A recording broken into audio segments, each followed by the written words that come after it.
నమో తస్స భగవతో అర్హతో సమ్మా సంబుద్ధస్స. ఈరోజు మనం సమ్మా సమాధి గురించి సంబంధించిన ఇంకొన్ని విషయాలు తెలుసుకుందాం. మనసు ఏదో ఒక ఆలంబనంపై నిలకడగా నిలిపి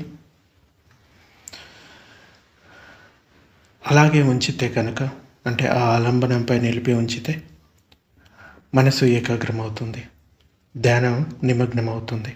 అంటే ఉదాహరణకి ఆలంబనం అంటే ధ్యాన వస్తువు అని చెప్పవచ్చు. శ్వాసని ధ్యాన వస్తువుగా తీసుకోవచ్చు, దాన్ని ఆనాపానసతి అంటారు. అలాగే శరీరంపై ఉన్న అశుభాన్ని ధ్యాన వస్తువుగా తీసుకోవచ్చు. అలాగే 4 ధాతువుల్ని ధ్యాన వస్తువుగా తీసుకోవచ్చు. ఇలా రకరకాల ధ్యానాల్లో దేని మీద అయితే మీ మనసుని అలా నిలిపి ఉంచుతారు, దానివల్ల వర్తమానంలోకి రావడానికి జరుగుతుంది. అప్పుడు ఆ మనసు దాని మీద ఏకాగ్రమవుతుంది, అది ధ్యాన నిమగ్నమవుతుంది, అచంచలమవుతుంది. కానీ చిత్త ఏకాగ్రత మాత్రమే సమ్యక్ సమాధి కాదు, ఉత్తమ సమాధి కాదు. సమ్యక్ సమాధి కోసం చిత్తం కుశలం అవ్వాల్సి ఉంటుంది, పాపరహితం అవ్వాల్సి ఉంటుంది. ఇది చాలా అవసరం. కుశల చిత్తపు ఏకాగ్రతే సమ్యక్ సమాధి అనబడుతుంది. అంటే చిత్తం సమాధానం అవ్వడమే సమాధి. సమాధానం అంటే సమతుల్యతతో ఆధానం అవ్వట, సమతలో స్థిరపడుట. విషయ ఆలంబనం చిత్తాన్ని స్థిరపరచలేదు, అది చిత్త సమతుల్యాన్ని పాడు చేసే తీరుతుంది. అందుకే కుశల చిత్తం యొక్క ఏకాగ్రతని సమాధానమని గుర్తించాలి, దాన్నే సరైన సమాధిగా గుర్తించాలి.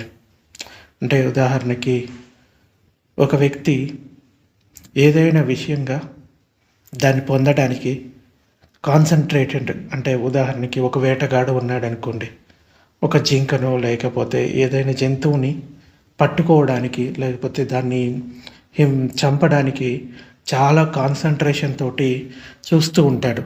అది కూడా సమాధి, బట్ అది కుశల చిత్త సమాధి కాదు. సో మన మనసులో ఉన్న చిత్త మలినాలను పోగొట్టుకోవడానికి ఉపయోగపడే సమాధి కుశల చిత్త ఏకాగ్రత అంటారు. ఈ మిగతా ఏదైనా ఎగ్జామ్లో పాస్ అవ్వడానికి కాన్సన్ట్రేటెడ్గా చదువుతాడు, అది కూడా ఒక టైప్ ఆఫ్ కాన్సన్ట్రేషన్. లేదంటే ఒక కొంగ చేపను పొందడానికి అదే పనిగా దాని మీద కాన్సన్ట్రేషన్ తోటి ఓపికతోటి ఉంటుంది, అది కూడా ఒక టైప్ ఆఫ్ సమాధి. కానీ అది కుశల చిత్త సమాధి కాదు. రోజువారి జీవితంలో కూడా చాలా విషయాలు ఫోకస్డ్గా ఇంకా ఏకాగ్రతతోటి చేస్తారు, కానీ అవన్నీ కూడా నిబ్బానాన్ని పొందడానికి సహకరించవు. ఏవైతే విషయాలు మన లోపల ఉన్న అకుశల భావాలు పోవడానికి, కుశల భావాలు పెంపొందడానికి ఉపయోగపడే సమాధి ఏదైతే ఉందో దాన్నే కుశల చిత్త సమాధి అంటారు. రాగమయమైన చిత్తం కుశలమైంది కాదు, ద్వేషమయమైన చిత్తం కుశలమైంది కాదు, మోహమయమైన చిత్తం కుశలమైంది కాదు.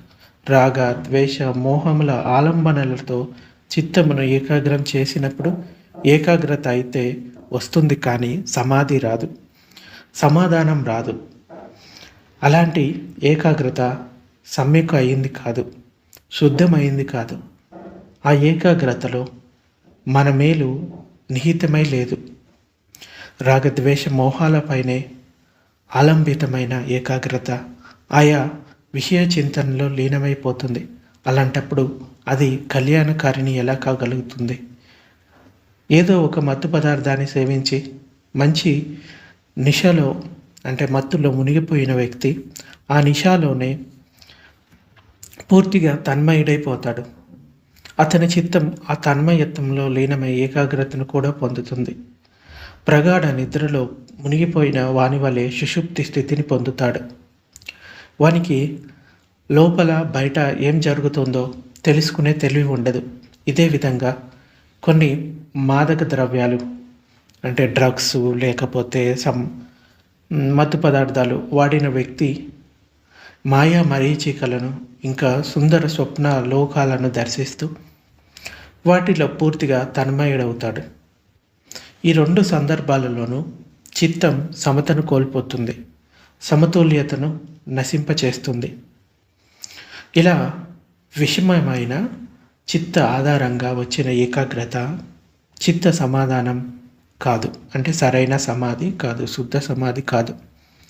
చిత్త ఏకాగ్రత కోసం భావావేశంతో కూడిన ఆలంబన కూడా తగింది కాదు. దీనివలన చిత్తం యొక్క శుద్ధ సమత నశిస్తుంది, చిత్త సమతుల్యత పాడై అది రాగజన్యమైన ఆసక్తులతో మునిగిపోతుంది, ఆ భావుకతలోనే లీనమైపోతుంది. ఏకాగ్రత కలుగుతుంది కానీ శుద్ధత్వం దూరం అవుతుంది. ఏ ఆలంబన మనకు ప్రియం కాదో, ఏ ఆలంబన మనకు అప్రియం కాదు, ఏ ఆలంబన పట్ల మనలో రాగం కలగదో, ద్వేషం కలగదో, మోహం కలగదో, ఆ ఆలంబన మనకు కావాలి. ఏ ఆలంబన మనల్ని మోహపు మొద్దు నిద్రలో మునిగిపోకుండా కాపాడుతుందో, ఏ ఆలంబన మనల్ని అంతర సమ్మోహనంలో, బాహ్య సమ్మోహనంలో పడనీయకుండా కాపాడుతుందో, ఏ ఆలంబన మనల్ని సుషుప్తి కారిక ధ్యానాల నుండి రక్షిస్తుందో ఆ ఆలంబన మనకు కావాలి. ఇది నిరంతరం చిత్తాన్ని మెలకువలో జాగరూకతతో నిలబెట్టుకోవడంలో మనకు సహాయపడగలిగేదై ఉండాలి. ఏ ఆలంబన అనాత్మకమో ఆ ఆలంబన మనకి కావాలి. బాహ్య ప్రపంచంలోని స్థూల ఇంద్రియ సుఖాలు మనల్ని తన్మయత్వంలో ఎలాగూ పడేస్తాయి, కానీ ధార్మికత పేరుతో చలామణి అవుతున్న సూక్ష్మ ఇంద్రియ సుఖాలు కూడా మనకు తన్మయత్వాన్నే కలుగచేస్తాయి. కానీ తన్మయత్వం బంధం వేసే తన్మయత్వం, ముక్తినిచ్చేది కాదు. ఇంద్రియ సుఖాల పేరుతో ప్రాప్తించే ధ్యాన సమాధులన్నీ కూడా మనల్ని బంధంలో కట్టి ఉంచేవే.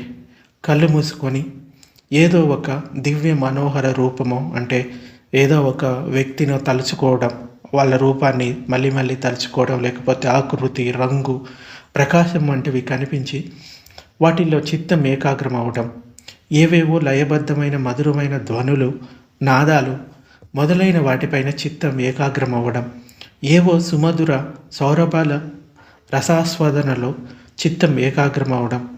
అంటే కొంతమంది ఈ చిత్తం ఏకాగ్రం కావడం కోసం కొన్ని సంగీత వాయిద్యాలు వింటూ ఉంటారు, లేకపోతే ఏ దేవుడి పేరు, లేకపోతే ఏ మంత్ర జపమో చేస్తూ ఉంటారు. కానీ వీటన్నిటి వల్ల సమ్యక్ సమాధి లభించదు. సమాధి అంటే ఏకాగ్రత అయితే లభిస్తుంది, కానీ అది సమ్యక్ సమాధి అవ్వదు. ఏవో సుమధుర అంటే ఈ శబ్దాలు, లేకపోతే కొన్ని వాసనలు, వాటి వల్ల చిత్తం ఏకాగ్రం అవుతుంది. ఏదో ఒక స్పర్శ వల్ల జనించిన సుఖకరమైన సూక్ష్మమైన పులకరింతలపైన చిత్తం ఏకాగ్రం అవడం ఇత్యాది దివ్య అనుభూతుల పేరుతో ఉన్న సూక్ష్మ స్థితులన్నీ కూడా రాగరంజితమైనవే, మోహబంధంలో మనల్ని కట్టిపడేసేవే. ఇవి మనల్ని ముక్తి వైపుకు తీసుకువెళ్ళే సమ్యక్ సమాధి విషయాలు కాదు. సమ్యక్ సమాధి కోసం పరిశుద్ధమైన ఆలంబన, అంటే ఆ ఆధారంతో ఆ ధ్యాన వస్తువుతో చిత్త ఏకాగ్రతను అభ్యసించే సాధకునికి ఇలాంటి ఇంద్రియ అనుభూతులు కలగవచ్చును. కానీ వీటిని మార్గంలో ఎదురయ్యే మైలురాయిలుగా భావించి వీటిని అంటిపెట్టుకోకుండా ముందుకు సాగాల్సి ఉంటుంది. అలా కాకుండా వీటిని అంతిమ లక్ష్యంగా స్వీకరించి ఆగిపోతే మాత్రం మళ్ళీ రాగబంధంలో చిక్కుకుపోతాం. చిత్త విముక్తి కూడా అంతిమ స్థితిని చేరుకోలేం. అంటే నిబ్బానాన్ని పొందడానికి కొన్నిసార్లు మన లోపల ధ్యానం చేస్తూ ఉన్నప్పుడు చాలా సంతోషకరమైన స్థితి కలుగుతుంది, సుఖానుభూతులు కలుగుతాయి. కొంతమంది ఈ ధ్యాన సమాధుల్లోనే మునిగి ఉంటారు. అటువంటప్పుడు ఇంకా ముందుకు వెళ్ళలేరు. ఎందుకంటే మన అంతిమ లక్ష్యం అనిత్యం, దుఃఖం, అనాత్మ, ఈ మూడింటిని ప్రత్యక్షంగా అనుభూతి చెందాలి. ఎందుకంటే ప్రతిదీ కూడా అనిత్యమైనది, ఇక్కడ నిత్యమైనది ఏదీ లేదు. మీరు పొందుతున్న ధ్యాన సుఖంలో కూడా ఈ 8 ధ్యానాల్లో పొందే సుఖం కూడా అనిత్యమైనదే. ఆ ధ్యానం నుంచి బయటికి రాగానే మళ్ళీ మనసులోని రాగద్వేషాలు విరుచుకుపడతాయి. ఎప్పుడైతే నిబ్బానాన్ని పొందుతామో అది మనకి నిత్యమైనది. కాబట్టి ఎలాంటి అనుభూతి ఎదురైనా దాన్నే పట్టుకొని వేలాడకుండా జాగ్రత్త వహించాలి. దాన్నే పట్టుకొని కూర్చుండిపోతే మన కాళ్ళకు సంకెళ్ళై కూర్చుంటుంది. మన ప్రయాణానికి అడ్డు కూడా అవుతుంది. ఏది మన కాళ్ళకు బంధం కారాదు, దేన్ని మనం అడ్డు కూడా కానివ్వరాదు. ప్రతి క్షణం అత్యంత అప్రమత్తంగా ఉంటూ ముందుకు సాగితేనే మనం అంతిమ లక్ష్యాన్ని చేరుకోగలుగుతాం. శుద్ధ సమాధి కొరకు తగిన ఆలంబనను ఎన్నుకునేటప్పుడు మరో జాగ్రత్త కూడా తీసుకోవాలి. ఆ ఆలంబన మనల్ని సాంప్రదాయపు ఉచ్చుల్లో బంధించినదై ఉండాలి. మనం ఎన్నుకున్న ఆలంబన ఏ సాంప్రదాయానికో చెందిన రూపకృతులకో అంటే రూపాలకో లేకపోతే శబ్ద ఉచ్చారణలకో అంటే మంత్రాలకో కానీ చిహ్నంగా ఉండరాదు. ఎందుకంటే ఆలంబన అందరూ నిస్సంకోచంగా స్వీకరించగలిగిందిగా ఉండాలి. సమాజంలోని ఏ ఒక్క వ్యక్తికి కూడా దీనిని స్వీకరించడంలో అభ్యంతరం ఉండరాదు, సంకోచం ఉండరాదు. మనం ఎన్నుకున్న ఆలంబన సమాజంలోని ఏ సాంప్రదాయం వారికి, ఏ వర్గం వారికి ఇబ్బంది కలిగించేదిగా ఉండకూడదు, వారి మనస్సును నొప్పించేదిగా ఉండకూడదు. ఇది శీల, సమాధి, ప్రజ్ఞల మార్గం, సంపూర్ణ ముక్తి మార్గం, సర్వదా సార్వజనీనమైనది, సర్వదేశికమైనది. కాబట్టి మనం ఎన్నుకునే ఆలంబన కూడా సార్వజనీనమై ఉండటం అత్యంత ఆవశ్యకం. బుద్ధుడు చెప్పిన కర్మస్థానాలు అంటే ధ్యాన సూచనలు సర్వజనీనమైనవి, సర్వకాలికమైనవి, ధార్మికమైనవి, అందరికీ ఉపయోగపడేవి. ఏ మతానికో ఏ సంప్రదాయం వారికో కాదు, అందరికీ ఉపయోగపడేవి. పైన పేర్కొన్న గుణాలన్నిటిని కలిపి ఉన్న ఆలంబనగా మనం పోయే శ్వాసను ఎన్నుకున్నాం. అది కూడా సర్వదా విశుద్ధ రూపంలో. విశుద్ధం అంటే దీనితో ఏ శబ్దాన్ని, ఏ నామాన్ని, ఏ జపాన్ని, ఏ రూపాన్ని ఆకార స్వరూపాలుగా జోడించడం అటువంటిది ఏమీ జరగదు ఇక్కడ. అంటే శ్వాసను మాత్రం గమనిస్తాం, అది కూడా సహజమైన శ్వాసని. దానికి ఏ దేవుడి పేరు లేకపోతే ఏ దేవుడి రూపాన్ని తలుచుకొని ధ్యానం చెయ్యం. అటువంటి ధ్యానాలన్నీ కూడా మీకు సమ్యక్ సమాధిని ఇవ్వవు. కేవలం శ్వాస రాకపోకలపైనే మాత్రమే ఎడతెగని జాగరూకత కలిగి ఉండే అభ్యాసం చేస్తాం. అది కూడా పూర్తి సహజమైన శ్వాస, దానంతట అదే వస్తూ పోతూ ఉండే శ్వాస. అది దీర్ఘంగా ఉంటే దీర్ఘంగా ఉందని, చిన్నగా ఉంటే చిన్నగా ఉందని, అంటే వచ్చిపోయే శ్వాస. దీర్ఘమైన శ్వాస అయితే దీర్ఘమైనదిగా, చిన్న శ్వాస అయితే చిన్నదిగా ఉందని, బరువుగా ఉంటే బరువుగా ఉందని, తేలికగా ఉంటే తేలికగా ఉందని, స్థూలంగా ఉంటే స్థూలంగా ఉందని, సూక్ష్మంగా ఉంటే సూక్ష్మంగా ఉందని తెలుసుకుంటూ ఉన్నదాన్ని ఉన్నట్లుగా గమనిస్తాం. సహజమైన శ్వాసని ఇలా ఆలంబన చేసుకున్నప్పుడు మనం శ్వాసతో కసరత్తు చేయడం లేదని బాగా గుర్తుంచుకోవాలి. శ్వాస కేవలం ఆలంబన మాత్రమే. ఆలంబన ఎంత సహజంగా ఉంటే అంత మంచిది. కాబట్టి దాని సహజత్వాన్ని ఏమాత్రం భంగపరచలేదు. ఇందులో ఏమాత్రం జోక్యం చేసుకున్న కృత్రిమ ధర్మాన్ని పుట్టించిన వాళ్ళం అవుతాం. అంటే శ్వాసని సహజంగా వచ్చేదాన్ని మాత్రమే మనం గమనించాలి. ఉద్దేశపూర్వకంగా ఎటువంటి శ్వాసను తీసుకోకూడదు. అంటే కొంతమంది శ్వాసను కొంచెం సేపు నిలిపి ఉద్దేశపూర్వకంగా వదులుతూ ఉంటారు. దానివల్ల సమ్యక్ సమాధి లభించదు.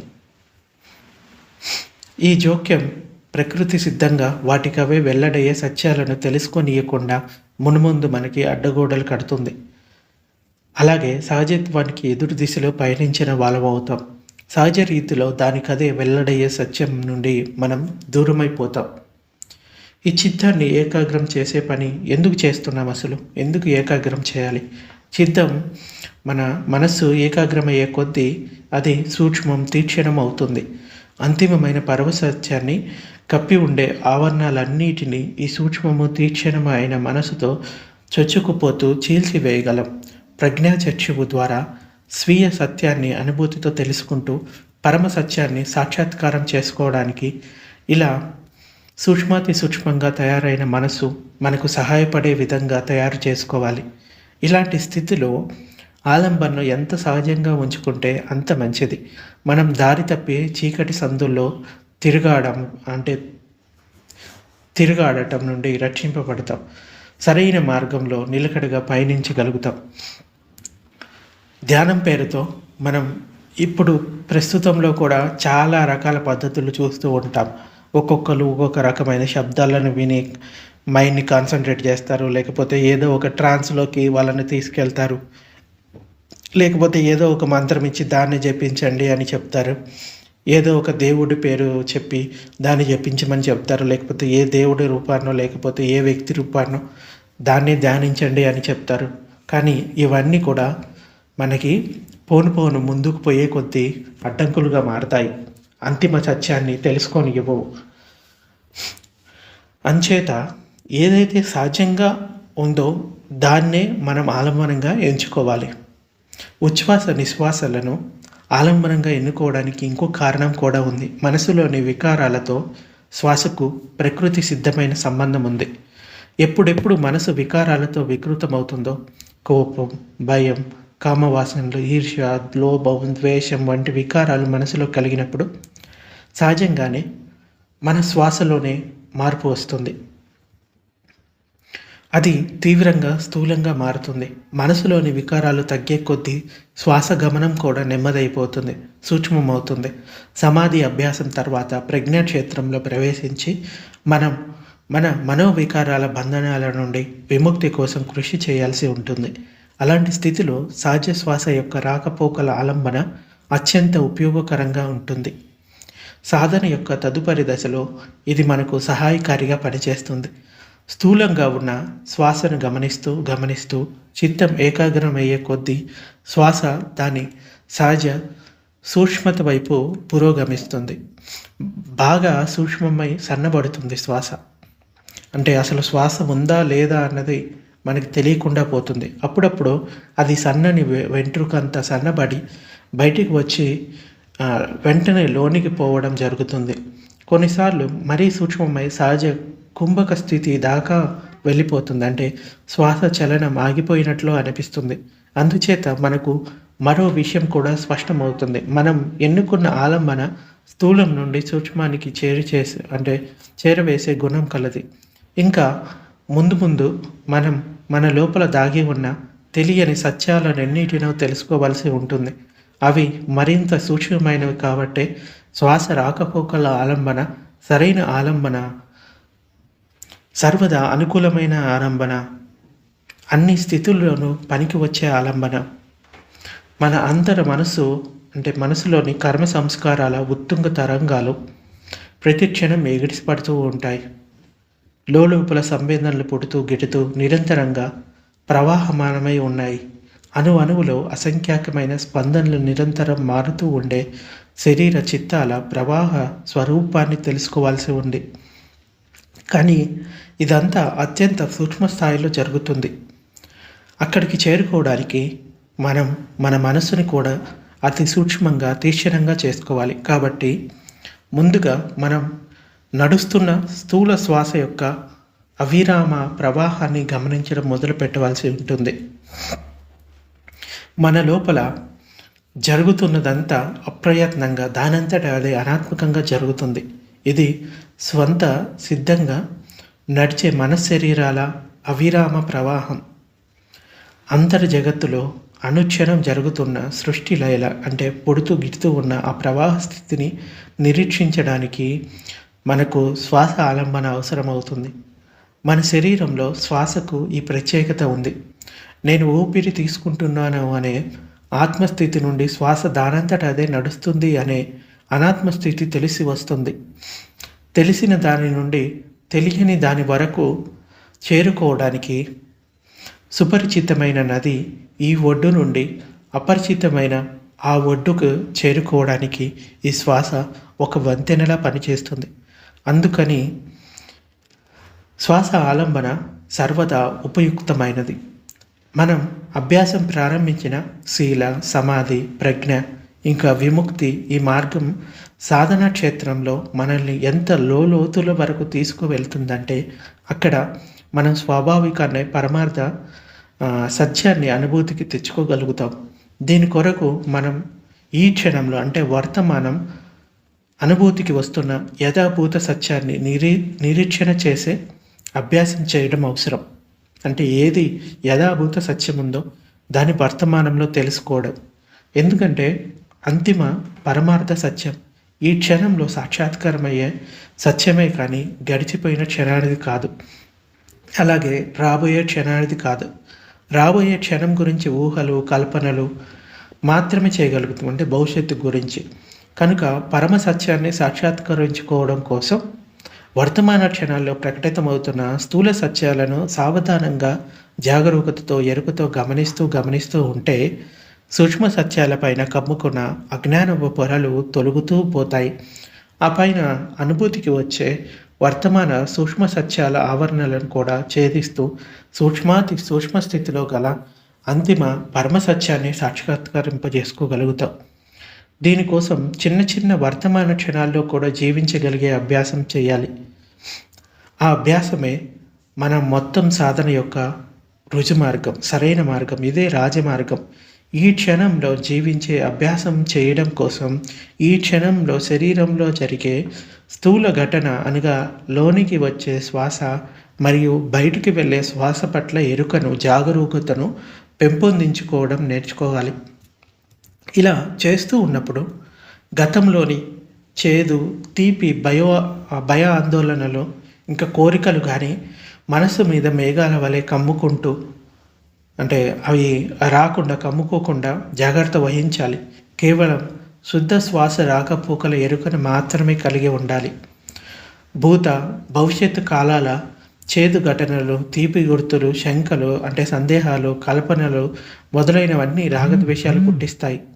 ఎందుకంటే అవి ప్రియమైనవో అప్రియమైనవో అయి ఉంటాయి. కాబట్టి గతానికి సంబంధించినవైనా భవిష్యత్ కాలాలకు సంబంధించినవైనా రాగద్వేషపూరిత జ్ఞాపకాల నుండి కల్పనల నుండి చిత్తం ముక్తి పొంది వర్తమాన క్షణంలోని శ్వాస రాకపోకల ఎరుక మీద స్థిరపడుతూ ఉన్న కొద్దీ చిత్తం రాగద్వేష మోహాల నుండి విమోచనం పొందుతూ ఉంటుంది.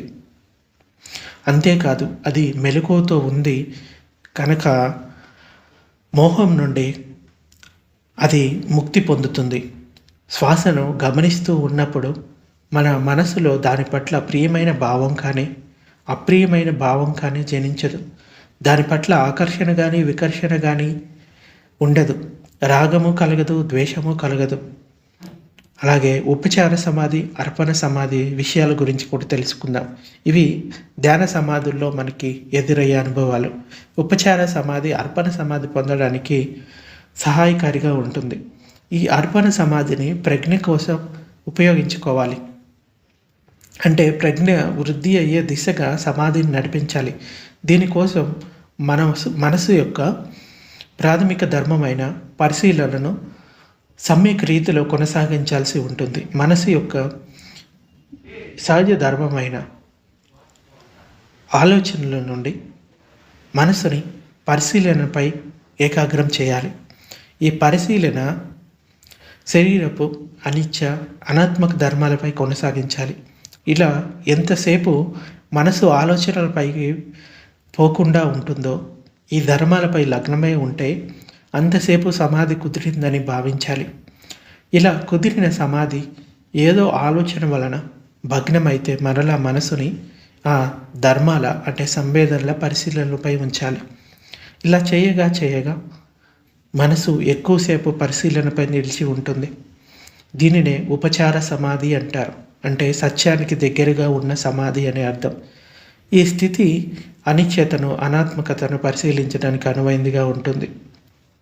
సత్యం అంటే మనసు అనిత్య సత్యాన్ని అనాత్మక ధర్మ సత్యాన్ని తెలుసుకుంటూ ఉండటం.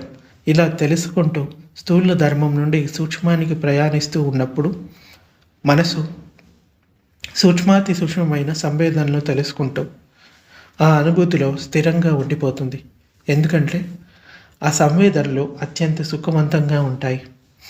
ఆ సుఖ సంవేదనల మోహంలో మనసు వాటిని పట్టుకొని కదలకుండా ఉండిపోతుంది. ఆ సంవేదనలకు అర్పితమై ఉంటుంది.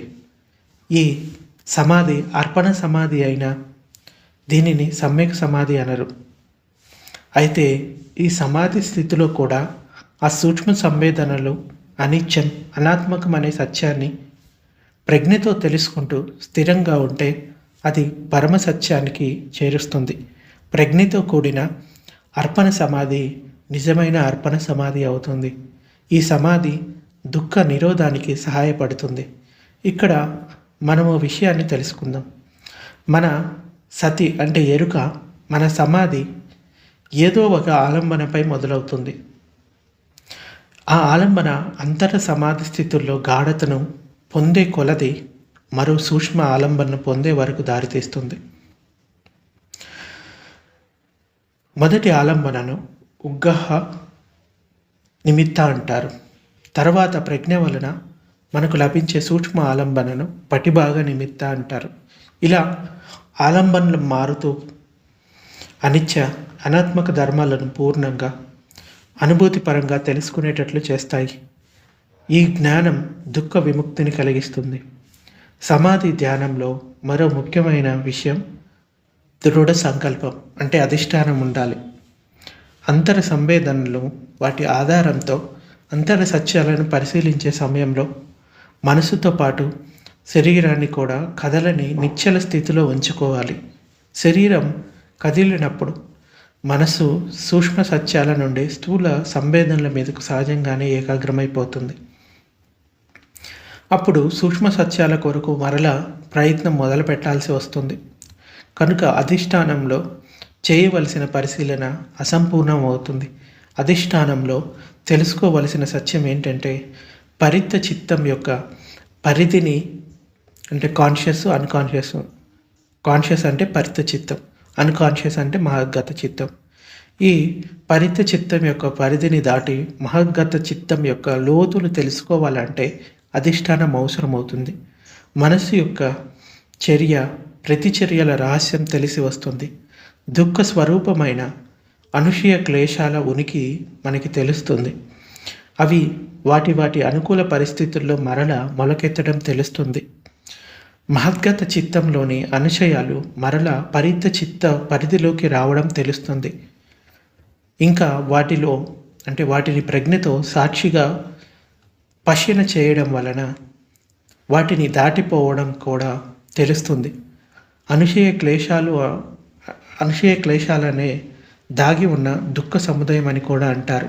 అంటే మన అనుషయ క్లేశాలు అంటే మనకి తెలియకుండా నిద్రాణంలో అన్కాన్షియస్ మైండ్లో ఉన్న క్లేశాలు అన్నమాట, చిత్త మలినాలు. కర్మ యొక్క విపాకం సంస్కారంగా మారి అనుషయం అవుతుంది. నిద్రాణంగా మహద్గత చిత్తంలో నిక్షిప్తమై ఉంటుంది.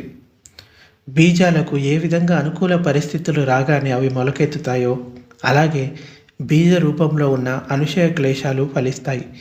అనాత్మకంగానే ఎటువంటి నీది నాది అనే ప్రమేయం లేకుండానే ఫలిస్తాయి.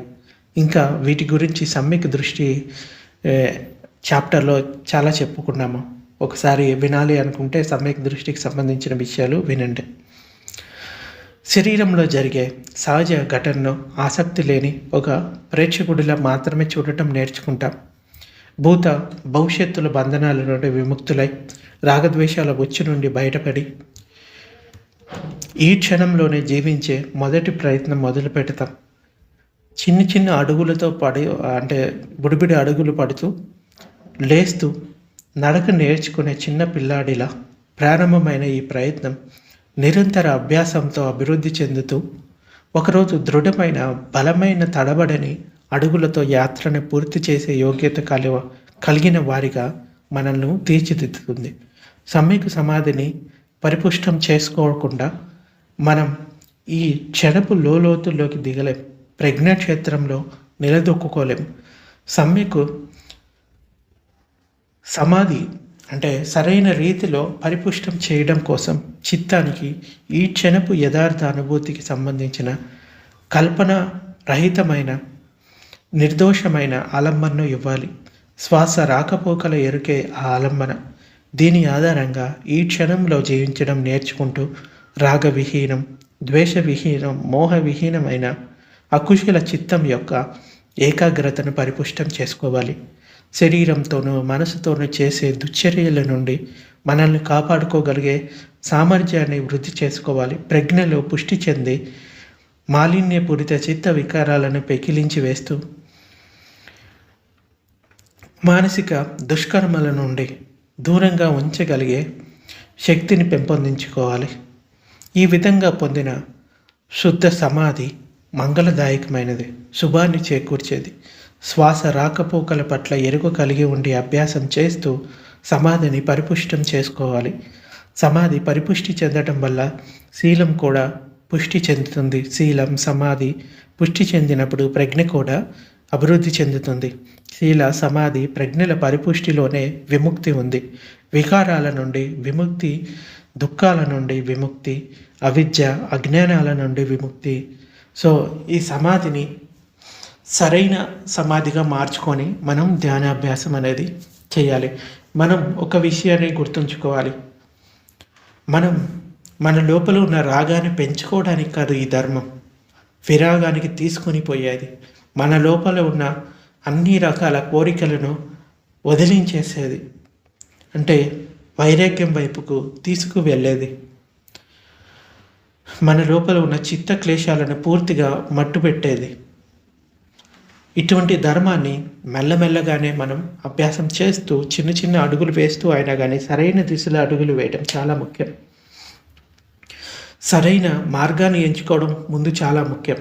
సరైన మార్గాన్ని ఎంచుకోకపోతే మనం ఇప్పుడు చూస్తే రకరకాల మతాలు, రకరకాల సాంప్రదాయాలు మనకు కనబడుతూ ఉంటాయి.